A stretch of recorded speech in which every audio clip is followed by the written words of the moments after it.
Banyak pengamat ahli ekonomi dalam negeri Amerika yang khawatir dengan shutdownnya pemerintahan Trump karena masalah budget serta hutang yang mencapai 38 triliun dolar. Juga yang paling mereka khawatirkan akhir-akhir ini tentang Tiongkok, di mana Amerika telah mentransfer begitu banyak uang dari ekonomi Amerika ke Tiongkok untuk membeli semua barang-barang yang membuat Tiongkok bisa menghasilkan banyak uang seperti sekarang. Akibatnya, Tiongkok sekarang ada di seluruh dunia, ada di seluruh Afrika, membeli barang-barang dan berinvestasi di sana serta membuat negara-negara itu bergantung pada Tiongkok. Dan mereka itu mendukung orang-orang non-demokratis, versi Amerika tentunya demokrasinya ya. Kemudian sekarang Amerika berkonflik dengan negara-negara adidaya yang mendukung negara-negara non-demokratis versi Amerika. Amerika bersih tegang dengan Tiongkok, bersih tegang dengan India, berkonflik dengan Rusia, dengan Turki, dengan Korea Utara, dengan Kuba, dengan Venezuela,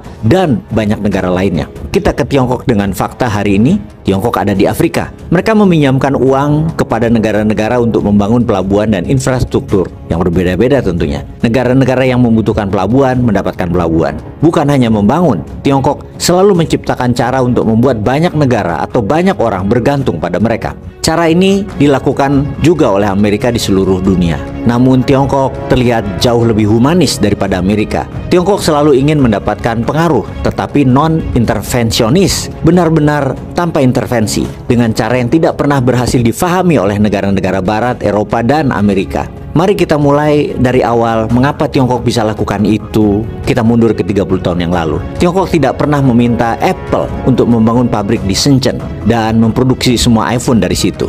Itu semua keputusan Steve Jobs. Bukan Tiongkok yang pergi ke Washington dan menuntut agar Tiongkok boleh membeli sepertiga hutang Amerika. Jika mereka melakukan itu, mungkin kita dalam keadaan serius saat ini. Intinya, Washington lah yang meminta Tiongkok untuk membeli obligasi atau surat utang nasional Amerika. Ketiga, jika pada tahun 2008 Tiongkok tidak menopang gelembung kredit Amerika waktu subprime mortgage, Amerika akan berada dalam depresi besar. Jadi Tiongkok, Amerika, Uni Eropa benar-benar sinergi dan saling membutuhkan. Sedemikian rupa sehingga jika Amerika gagal untuk mengakui dan memeliharanya, miliaran orang termasuk mayoritas orang dalam negeri Amerika akan menderita ke depannya.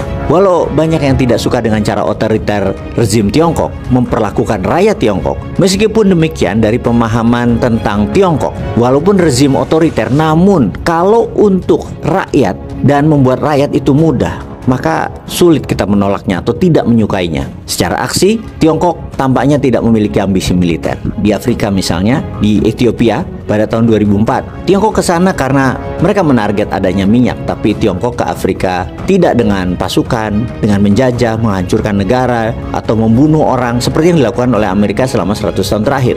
Tiongkok pergi ke Addis Ababa dan berkata, kami ingin membangun bandara baru, meningkatkan sistem kereta api, membuat sistem telepon, dan membangun kembali jalan-jalan. Semuanya gratis tanpa pamrih. Itu adalah soft powernya Tiongkok. Mereka tahu bahwa jika nanti minyak ditemukan, pemerintah Ethiopia akan lebih terbuka terhadap perusahaan minyak Tiongkok. Di mana dalam kacamata orang Ethiopia, Tiongkok bukan imperialis, Tiongkok pedagang murni. Kita ke COSCO, salah satu perusahaan nasional Tiongkok yang akhirnya membeli pelabuhan Piraeus di Yunani. Kontrak dari pemerintahan sebelumnya yang menjual pelabuhan itu harganya sangat murah dan kondisinya tidak masuk akal. Di bawah bimbingan Uni Eropa dan IMF, Yunani mengusulkan negosiasi ulang kontrak tersebut. Yang seharusnya dapat 67%, mereka Tiongkok mendapatkan hanya 51% dan sisanya untuk dana pensiun Yunani. Kedua komitmen investasi sebesar 180 juta euro dalam 12 bulan. Yang mengejutkan dunia apa itu? Tiongkok berkata, oke, bayangkan jika itu negosiasinya ke perusahaan Jerman atau Amerika,